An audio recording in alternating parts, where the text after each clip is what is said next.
Welcome students, class 12th के लिए flamingo book के पोएट्री पार्ट के आपके poem number 2 an elementary school classroom in a slum, जिसके पोएट है स्टीफन स्पेंडर। उसके लिए आज हमने आपकी पूरी पोएम की एक common explanation, summary of the poem, long answer type question, जो कितना भी बड़ा हो उसका सारांश हमने लिखा है। ये लॉन्ग आंसर टाइप में भी काम आ सकता है, और साथ ही इसका हिंदी ट्रांसलेशन और वर्ड मीनिंग्स सबका एक वन शॉट वीडियो प्रिपेयर किया है। आइए सबसे पहले हम पोएम की रीडिंग कर लेते हैं, ट्रांसलेशन और वर्ड मीनिंग समझते हैं, उसके बाद में फिर हम ये भी सीखते हैं। सबसे पहले तो आपके यहाँ पर पोएम का नाम दिया हुआ है an elementary school classroom in a slum, यानी कि गंदी बस्ती में प्राथमिक स्कूल की कक्षा। एलिमेंट्री का मतलब होता है प्राइमरी, स्कूल क्लासरूम आप जानते हैं, स्कूल विद्यालय, और स्लम का मतलब होता है गंदी बस्ती। एलिमेंट्री का बताया मैंने आपको प्राइमरी प्राथमिक विद्यालय। अब कवि परिचय यहाँ पर दिया हुआ है स्टीफन स्पेंडर का। तो स्टीफन स्पेंडर के बारे में है कि इनका जन्म 1909 में हुआ और इनकी डेथ 1995 में हुई। ये एक इंग्लिश पोइट रहे हैं और एक निबंधकार भी। इन्होंने यूनिवर्सिटी कॉलेज ऑक्सफोर्ड को बिना डिग्री लिए ही त्याग दिया और 1930 में बर्लिन चले गए। बर्लिन से फिर वहाँ चले गए। ये स्पेंडर ने राजनीति में गहरी रुचि ली तथा स्वयं को समाजवादी एवं शांतिवादी घोषित कर दिया। स्पेंडर द्वारा लिखित पुस्तकों में शामिल है poems of dedication, the age of being, the creative element, the struggle of the modern तथा एक आत्मकथा वर्ल्ड विद इन वर्ल्ड। प्रस्तुत कविता में उन्होंने सामाजिक अन्याय एवं वर्ग विसंगतियों पर ध्यान केंद्रित किया है। ये इसका हिंदी अनुवाद हुआ। अब हम आगे बढ़ते हैं पोएम की तरफ। Far far from gusty waves these children's faces like rootless weeds. यहाँ पर लिखा हुआ है फार फार यानी बहुत दूर, यानी कि बहुत दूर। गस्टी वेव्स, गस्टी का मतलब होता है तूफानी या झोंकेदार, स्टॉर्मी, ब्लोइंग स्ट्रांगली, बहुत तेज गति से चलने वाले, झोंकेदार, प्रबल। रूटलेस यानी निर्मूल, बिल्कुल जड़हीन, जड़ से उखड़े हुए। जैसे इन बच्चों के जो चेहरे हैं, यहाँ पर कवि हमें बताता है कि प्रबल लहरों से बहुत दूर इन बच्चों के चेहरों की पीली चमड़ी पर बिना जड़ों वाले घास फूस की भांति उनके बाल बिखरे हुए हैं। या आप इसको ऐसे भी कह सकते हैं कि समुद्र की तूफानी लहरों से दूर बच्चों के पीले रंगहीन चेहरे पर बेतरतीब ढंग से बिखरे हुए बाल व्यर्थ की झाड़ियों की तरह नजर आ रहे हैं। रूटलेस यानी बेकार, वीड्स यानी जो झाड़ियाँ, खरपतवार, बेकार पौधे होते हैं उनकी तरह नजर आ रहे हैं। यहाँ पर the hair torn around their pallor, और जो बाल हैं उनके पीली चमड़ी के ऊपर बिखरे हुए हैं, इधर उधर बिखरे हुए हैं, जैसे कि कोई घास फूस के तिनके बिखरे होते हैं। The tall girl with her weighed down head, और जो लंबी लड़की है जो वेट डाउन यानी कि अपना सिर झुकाए हुए हैं, जो लंबी लड़की सिर झुकाए हुए उदासी में बैठी हुई है। यहाँ पर लड़की का विशेष ध्यान रखना, किस पोजीशन में बैठी हुई है, वेट डाउन यानी झुकाए, बेंट, सिर झुका हुआ है। The paper swimming boy with reds eyes, जो लड़का है कागज की तरह, पेपर स्विमिंग यानी कागज की तरह अत्यधिक दुबला पतला है, और उसकी आंखें रेड्स, चूहे जैसी हैं, यानी कि वो लड़का कागज के समान बहुत पतला है, आंखें चूहों की आंखों जैसी है। ऐसी छोटी छोटी आंखें हो गई है, यानी कि कम रोशनी की वजह से, कम अच्छे खान पान की वजह से उसकी स्थिति बहुत खराब हो गई है लड़के की। The stunted unlucky air of twisted bones, reciting a father's gnarled disease, his lesson from his desk। यहाँ पर देखिए कि जो लड़का है वो स्टंटेड यानी अनडेवलप्ड अविकसित है, एयर उत्तराधिकारी है, ट्विस्टेड यानी विकृत मुड़ी हुई, रिसाइटिंग वर्णन कर रहा है, नार्ड यानी गांठदार गठिया हुआ की जो बीमारी हो जाती है वो लड़का, यहाँ पर इसका वर्णन किया गया। अब यहाँ ध्यान से देखिए इस चीज को आप कि एक लड़का है वो अविकसित है, मुड़ी हुई हड्डियां का अभागा उत्तराधिकारी, अपने पिता की गांठदार मुड़ी हड्डियों की बीमारी को दोहराता हुआ अपने डेस्क के निकट से अपना पाठ बोलकर सुना रहा है। यहाँ पर आपको विशेष ध्यान देना है कि जो लड़का है यानी उसके माता पिता की जो विकृति है वो उसमें भी आ गई है, जो जेनेटिक बीमारी होती है जैसे टेढ़ी मेढ़ी हड्डियाँ, तो वो दुर्भाग्यशाली उत्तराधिकारी है। यहाँ क्वेश्चन बनता है कि लड़के को दुर्भाग्यशाली क्यों बताया गया है, क्योंकि उसके पेरेंट्स की, उसके पिता की बीमारी उसकी आ गई है, जिसे ये बीमारी माता पिता से मिली है। असल में अपने डेस्क पर अपना पाठ नहीं बल्कि अपने पिता की किसी गांठदार बीमारी का वर्णन कर रहा है। ये ध्यान रखना कि एक तरीके से उसके पिता की जो बीमारी उसे मिली है उसका यहाँ पर वर्णन करा, reciting a father's gnarled disease, his lesson from his desk. वही उसका पाठ है एक तरीके से कि वो पाठ क्या याद कर रहा है, वो तो उसके पिता की बीमारी जो उसे विरासत में मिली है दुर्भाग्य से, उसको उसका वर्णन कर रहा है। अब आगे बढ़ते हैं। Yet back of the dim class, one unnoted, sweet and young, his eyes live in a dream of squirrel's game in tree room other than this। यहाँ पर लिखा हुआ है कि जब हम आगे बढ़ते हैं तो एक अननोटेड यानी जिस पर किसी का ध्यान नहीं गया हो, वो अननोटेड लड़का, एक जिस पर किसी का ध्यान नहीं है, उसकी आंखें, एक छोटा सा प्यारा सा लड़का है, यूँ मानिए आप, वन अननोटेड स्वीट प्यारा सा यंग छोटा लड़का बैठा हुआ है, उसकी आंखों में एक सपना है। यह सपना है एक गिलहरी के खेल के बारे में जो इस कमरे के अतिरिक्त किसी पेड़ वाले अन्य कमरे में होता रहता है। यानी ये लड़का सपना देख रहा है, कम रोशनी वाली कक्षा के पीछे एक छोटा सा प्यारा सा बच्चा बैठा है, ध्यान देना, जिस पर किसी का ध्यान नहीं गया है। उसकी आंखों में एक सपना दिखाई देता है। वह स्वप्न कल्पना देखता रहता है कि उसके नीरस कक्षा कक्ष से अलग वृक्ष पर बने अपने निवास स्थान पर स्वतंत्रता से एक गिलहरी खेल रही है। यानी उसका रूम गिलहरी का बिल्कुल स्वतंत्र है, फ्री है। वह भी अपने लिए इसी तरह के कमरे की कल्पना करता है कि इस कमरा जो उसका कमरा है गंदा, इससे बिल्कुल अलग हो। जो इस कमरे में यानी जिस निवास स्थान पर गिलहरी खेल रही है उसका देखिए रहने का स्थान कैसा है और मेरा कैसा है। यहाँ पर on sour cream walls donations Shakespeare's head cloudless at dawn civilized dome riding all cities belled flower Tyrolese valley, ये सब वहाँ पर लगे हुए हैं। ये ध्यान देना, यहाँ से क्वेश्चन पूछा जाता है कि कक्षा कक्ष की मटमेली गंदी दीवारों पर क्या चीज़ें लगी हुई है। तो सावर का मतलब होता है अप्रिय, असुहावना। खट्टे पीले रंग की गंदी दीवारें, जो सफ़ेद दीवारें होती हैं, कई वर्षों तक जब उन पर रंग रोगन नहीं होता है तो पीली पड़ जाती है सफ़ेद रंग।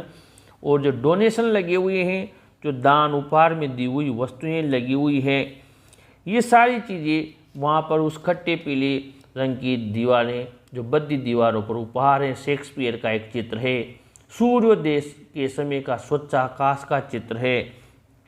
और क्लाउडलेस एट डॉन, मैंने बताया सूर्योदय के समय का स्वच्छ आकाश का चित्र। सिविलाइज्ड डूम यानी सभी शहरों पर छाया हुआ सभ्यता का गुंबद, यानी कि सभ्य समाज की संस्थाएं बेलिड यानी घंटियों वाली जो फूलों से भरी यहाँ पर बेल्ड फ्लावरी टायरोलिस वैली, जो टायरोलिस वैली है फूलों से भरी टायरोलिस घाटी, ये सब चित्र लगे हुए हैं। और इसके अलावा open handed map awarding the world it's word, और ये जो उदार मानचित्र है, ओपन हैंडेड उदार मानचित्र, जो विश्व का मानचित्र है, जो दुनिया की सभी अच्छी चीजें दर्शाता है, वो भी वहाँ पर लगा हुआ है। अब यहाँ पर इसका हिंदी अर्थ ये है कि गंदी दीवारों पर, रंग की दीवारों पर दान में दी गई वस्तुएं, शेक्सपियर के चेहरे की तस्वीर टंगी है, भोर के समय का, आसमान का, सभ्य समाज का, जो संस्थाओं का गुंबद सरों पर छाया हुआ है, सब लगे हुए हैं। लेकिन ये टायरोलिस घाटी ये इन बच्चों की किस काम की, जो घंटियों से, संगीत से, फूलों से भरी हुई संसार के इस मानचित्र को खुले हाथों से open handed map awarding the words east world, ये क्वेश्चन पूछा जा सकता है कि इसको समझाइए। तो इसका मतलब ये है कि संसार के इस मानचित्र को खुले हाथों से अपने हिसाब से तैयार किया गया है, जैसे तानाशाह होते हैं, और इस संसार के लोगों को एक नया संसार भेंट किया जा रहा है।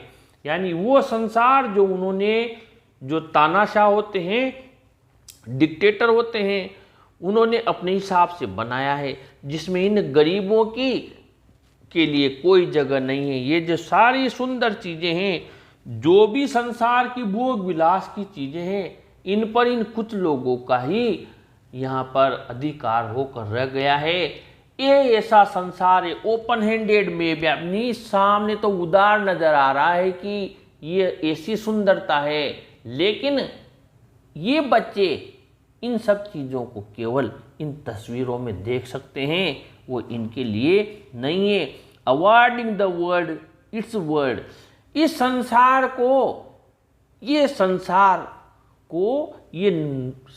का ये जो नक्शा है ये भेंट किया जा रहा है, लेकिन ये दिखावटी नक्शा है।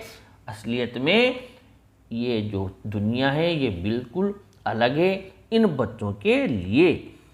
And yet for these children these windows not this map, आ गई ना बात, मैंने बताया। लेकिन इन बच्चों के लिए ये जो चीज़ें हैं, ये खिड़कियाँ, नोट दिस मैप, ये संसार नहीं, दिस वर्ल्ड, ये संसार, ये मैप, ये नक्शा किस काम का, where all their future is painted with the fog, क्योंकि उनके ये किस काम का है, ये उनका भविष्य है, फ्यूचर है, ये तो फॉग यानी कोहरे से पेंट कर दिया गया है, एक तरीके से कवर कर दिया गया है। ये उनके किस काम का है, क्योंकि उनके लिए तो ये सब बेकार की चीज़ें हैं।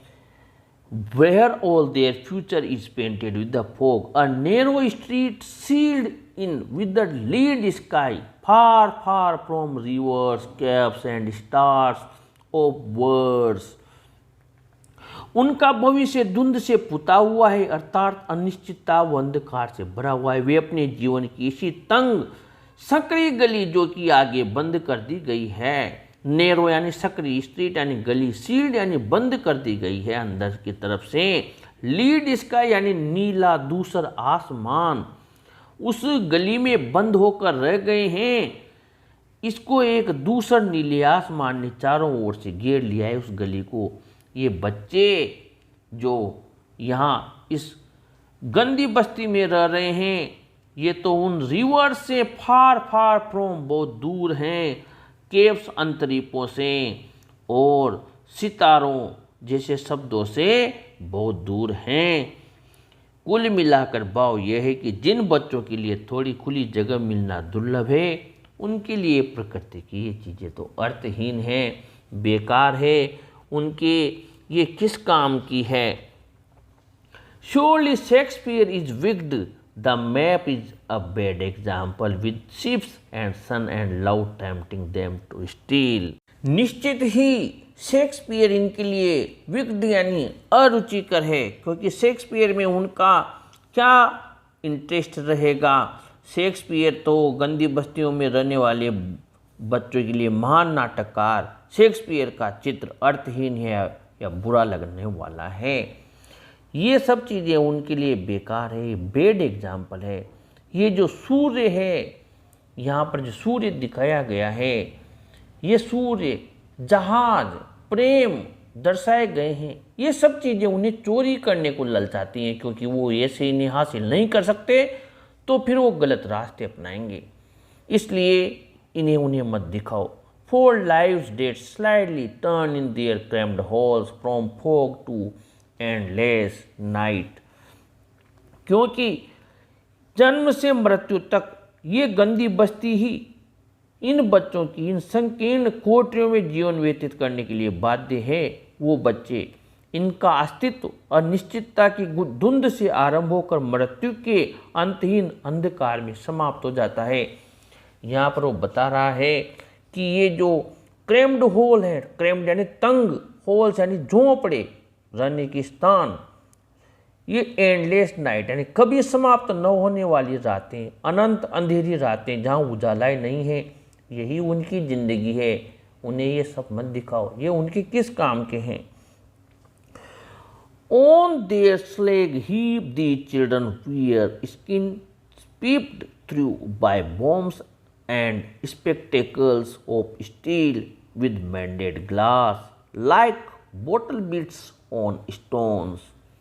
गंदगी के ढेरों पर बैठे हुए, स्लेग यानी वेस्ट मटेरियल, कबाड़ा, गंदगी, हीप यानी पाइल्स, ढेर, गंदगी के ढेरों पर बैठे हुए इन बच्चों की स्किन जो त्वचा है में से उनकी हड्डियां झांक रही है, पीप्ड यानी नजर आ रही है, और ये मरम्मत किए हुए शीशों वाले स्टील के चश्मे पहने ऐसे लगते हैं जैसे पत्थरों पर बोतलों के टूटे हुए टुकड़े हों।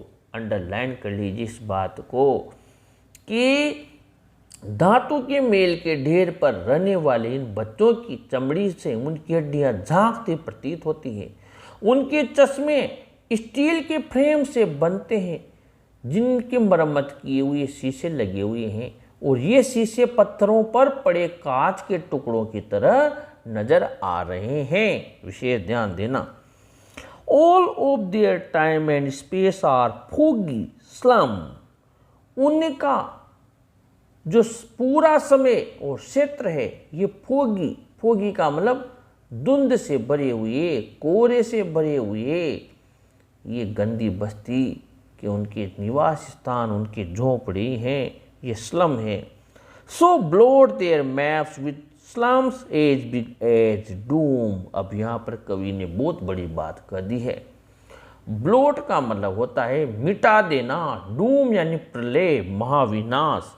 वो कहता है कि जो झुग्गी झोपड़ियाँ हैं इन बच्चों के लिए जिंदा नरक है, और इन गंदी बस्तियों को, नरक जैसी बस्तियों को, इस कलंक को मिटा दो, साफ कर दो इनको।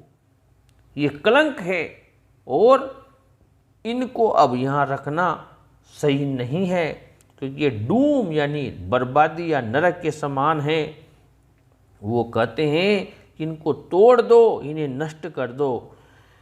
वो यहाँ पर गंदी बस्तियाँ धनाढ्य और शक्तिशाली लोगों के लिए के संसार पर बड़ा दब्बा है, ये चीज़ें जिनमें बच्चे रह रहे हैं।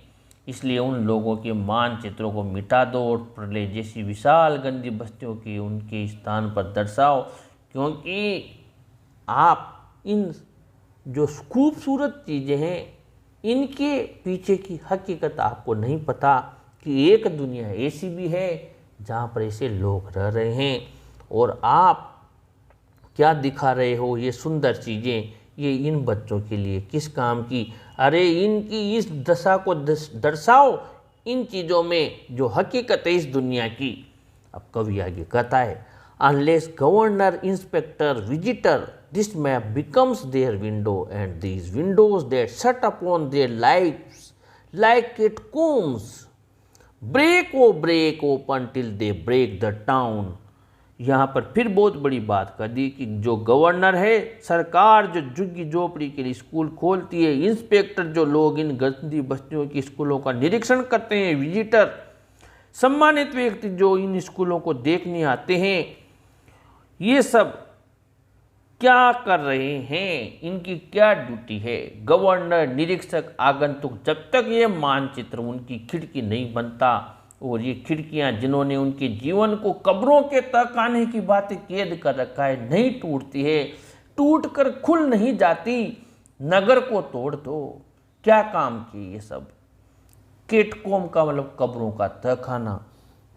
यहाँ पर कवि बड़ा दुखी हो गया है और वो कह रहा है कि ये जो इनका निवास स्थान है ये कब्रिस्तान है, कब्रों के तहखाने के समान है। सरकार जो गंदी बस्ती के स्कूलों को खोलती है, निरीक्षक लोग जिन गंदी बस्ती के स्कूलों का निरीक्षण करते हैं तथा सम्मानित व्यक्ति जो इन स्कूलों को देखने आते हैं, उनसे कवि अपील करता है कि वे इस मानचित्र को बाहर के संसार को देखने की खिड़की बना दें।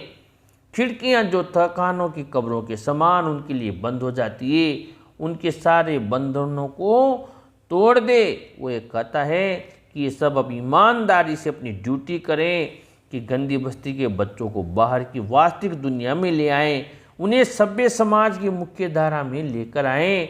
इनको मिटा दो, ये अब बहुत हो चुका है, इन पर भी थोड़ा ध्यान दीजिए। इन बच्चों पर इन्हें समाज की मुख्य धारा में लाइए। वह गंदी बस्तियों धनाढ्य संसार के मध्य के अवरोधों को हटा देना चाहिए, अन्यथा एक दिन गंदी बस्ती के निवासी इस शहरी समाज की तथाकथित सभ्य व्यवस्था को तहस नहस कर देंगे, क्योंकि अति हर चीज की खराब होती है। कहीं एक दिन ऐसा ना आ जाए कि गंदी बस्ती के लोग अपनी पर आ जाएं और ये जो आपकी सारी सभ्यता आप जो ढिंडोरा पीट रहे हैं पूरी दुनिया में, इन सभ्य लोगों को इनका सामना करना पड़ जाए। यहाँ पर वो कहता है, and show the children to green fields and make their world run azure on gold sands and let their tongues run naked into books the white and green leaves open history theirs whose language is the sun। यहाँ पर वो कहता है कि कवि इन झुग्गी झोपड़ी की स्कूलों के प्रशासन से कहता है कि इन बच्चों को झुग्गी झोपड़ियों के गंदे वातावरण से बाहर खुली हवा में सांस लेने के लिए बाहर निकलने में सहयोग दें, उन्हें हरे भरे खेत देखने दें और वे स्वच्छ आकाश के नीचे सुनहरी रेत पर उनको दौड़ने में सहयोग करें, ताकि वे इस संसार में अपना स्थान बना सके। उनको स्वतंत्र रूप से पुस्तक पढ़ने का अवसर दें। केवल वे ही व्यक्ति इतिहास रचते हैं जिनकी भाषा में सूर्य की उष्मा और शक्ति होती है, यानी जिनके पास ज्ञान होता है। यहाँ पर वो बता रहा है आप लोगों को, केटकुम्स का मैंने बता दिया। एशोर का मतलब होता है आकाश जैसा नीला और नेक्ड का मतलब खुले रूप से, यानी वो कहता है कि बच्चों को हरे भरे खेत दिखाओ, उनके संसार को सुनहरी रेत पर नीले समुद्र की भांति चलाओ, उनकी जीव किताबों में खुली दौड़े, सफ़ेद व हरे रंग के पन्ने खुले। इतिहास उनका होता है जिनका भाषा यहाँ पर बताया कि ज्ञान होता है। जो पढ़े लिखे होते हैं वही आगे जाकर महान बनते हैं। इस प्रकार यहाँ पर कवि ने बताया। अब हम आप लोगों के लिए ये जो कविता की हमने समरी बनाई है वो आपको बताते हैं। तो पोएम की स्टडी के बाद में अब हम आ गए हैं आपके समरी ऑफ द पोएम और एक्सप्लेनेशन जो कॉमन होती है। मैंने आपको हर वीडियो में बताया है पोइट्री के में कि रेफरेंस बहुत ईजी है, कॉमन चीज़ है। These lines have been taken from the poem. Poem का नाम जैसे यहाँ लिखिए, an elementary school classroom in a slum composed by the poet. Poet का नाम लिख दीजिए स्टीफन स्पेंडर। ये तो हो गया आपका, क्या हो गया, रेफरेंस कॉमन वाले में। कॉन्टेक्स्ट में आपको कुछ नहीं करना, ये जो यहाँ से लेकर और आपको लिख देना है यहाँ तक, ये आपका कॉन्टेक्स्ट में चल जाएगा। ये मैटर आपका कॉन्टेक्स्ट में भी चल जाएगा। ठीक है, एक्सप्लेनेशन हो ही गई। मैंने बताया आपको रेफरेंस में क्या करना है। आपको रेफरेंस में यहाँ पर ये दी लाइन से बीन टेकन वाला और ये कॉन्टेक्स्ट हो गया। शेष बचा यहाँ पर जो आपके द चिल्ड्रन, ये आप यहाँ लिख सकते हैं और बाकी और कुछ भी नहीं है। आइए देखते हैं, एक बार समझ लेते हैं। The poet draws a contrast between the world outside and the world of the slum children who sit within a dirty room in a dirty surroundings. यानी कवि यहाँ पर कंट्रास्ट यानी कि विरोधाभास डिफरेंस करता है, एक तो संसार जो बाहर का है और एक संसार जो गंदी बस्ती के बच्चे जो उस गंदी बस्ती के रूम में के अंदर रह रहे हैं, उसकी चार दीवारी में, और उनके चारों ओर का सराउंडिंग्स यानी जो परिवेश है वो भी काफ़ी गंदा है। The children are suffering from many diseases, बच्चे कई बीमारियों से ग्रसित हैं। They never got nutritious food, उन्हें कभी पोषण युक्त भोजन नहीं मिला। Their dreams are imprisoned in their dirty classroom, उनके सपने तो उस गंदे कक्ष में ही कैद होकर रह गए हैं। The poet is very sad to see their pitiable condition, कवि उनकी इस दयनीय दशा को देखकर बड़ा दुखी है। All the beautiful things on the walls of the classroom just seem to make fun of them, ये जितनी भी सुंदर वस्तुएं कक्ष में लगाई गई हैं प्रतीत ऐसी होती है कि उनका मजाक बना रही हैं। दे टेम्प्ट देम टू स्टील, वो उन्हें चुराने की कोशिश करते हैं, ऐसे नहीं मिले तो दूसरे तरीके से ही। The beauty of the world is of no use to them when they have to live life in such a bad condition, ये संसार की सुंदरता का उनके लिए क्या फायदा जब उन्हें ऐसी बुरी दशा में जीवन जीना है। इन तस्वीरों को हटाओ, ये किस काम की है। The poet appeals to the government inspector, visitors and people responsible to make efforts in bringing the slum children out of these suffocating surroundings and allowing them to breathe in open and clean air. कवि appeal करता है सरकार से, निरीक्षक से, आगंतुकों से और जिम्मेदार लोगों से कि आप प्रयास कीजिए इन गंदी बस्ती के बच्चों को ये सफोकेटिंग यानी घुटन भरी सराउंडिंग्स परिवेश हैं इनसे बाहर लाएं। अलाउइंग देम, उन्हें अलाउइंग करना यानी कि उन्हें मौका दें, चांस दें कि वो भी स्वच्छ और ताज़ा हवा का श्वास ले सकें। तो ये आप रेफरेंस, कॉन्टेक्स्ट और summary of the poem, common explanation, और ये भी पूछ लिया जाए कि कवि अपने इस कविता के माध्यम से क्या मैसेज देना चाहता है, क्या थीम है, क्या सेंट्रल आइडिया है, कवि क्या चाहता है, गंदी बस्ती के बच्चों का क्या वर्णन किया है। कुल मिलाकर जितने भी लॉन्ग आंसर टाइप क्वेश्चन हैं और शॉर्ट आंसर टाइप में भी, क्यों कैसे परिवेश में रह रहे हैं, ये सुंदर वस्तुएं उनके लिए बेकार क्यों हैं, कवि जो गवर्नमेंट है, इंस्पेक्टर, इनसे क्या अपील करता है, यानी जो मूल चीज़ है वो सबकी मूल सार मैंने यहाँ पर आपके सामने परोस दिया है, रख दिया है। प्लीज़ इसका ज़रूर से आप स्क्रीनशॉट ले लीजिए। पोएम को 1, 2 बार, 3 बार पढ़ना, टिपिकल पोएम है इसलिए बार बार पढ़ोगे तो अच्छे से तैयार हो जाएगी। फिर समय अनुसार हम इसके और क्वेश्चन आंसर्स भी करेंगे। वीडियो को ज़रूर लाइक शेयर कीजिए और अपने चैनल को भी ज़रूर सब्सक्राइब कीजिए स्टूडेंट्स। Thank you.